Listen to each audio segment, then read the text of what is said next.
ઇસરો હવે પરમાણુ ઇંધણથી સંચાલિત થતા રોકેટ પર કામ કરી રહ્યું છે। આ રોકેટની શરૂઆતની ડિઝાઇન પણ તૈયાર થઈ ચૂકી છે। જો આગામી અમુક વર્ષોમાં આ ન્યુક્લિયર એન્જિનથી ચાલતું રોકેટ તૈયાર થઈ જશે તો ભારત લાંબા અંતરે આવેલા કોઈપણ ગ્રહ સુધી ઓછામાં ઓછા સમયમાં પોતાનું સ્પેસક્રાફ્ટ પહોંચાડી શકશે।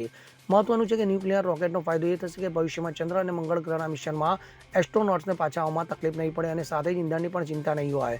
પરમાણુ ઇંધણથી ચાલતું રોકેટ સૌરમંડળના બહારના તમામ મિશન માટે શ્રેષ્ઠ સાબિત થશે, કેમ કે આવા ડીપ સ્પેસ મિશન માટે આ પ્રકારની સુવિધાની તાતી જરૂર છે।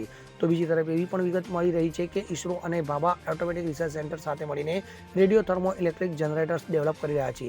તો હાલમાં રોકેટ અને સેટેલાઇટ્સમાં કેમિકલ એન્જિનનો ઉપયોગ થાય છે, પરંતુ જો કોઈ ગ્રહ પર જઈને પાછા ફરવું હોય તો આ કેમિકલ એન્જિન નબળા સાબિત થશે, તેમાં વધુ ઇંધણ વપરાશે।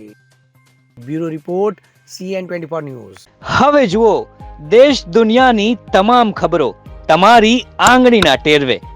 ઉઠાવો મોબાઈલ અને ગૂગલ પ્લે સ્ટોર પરથી ડાઉનલોડ કરો અમારી CN24 ન્યૂઝ મોબાઈલ એપ।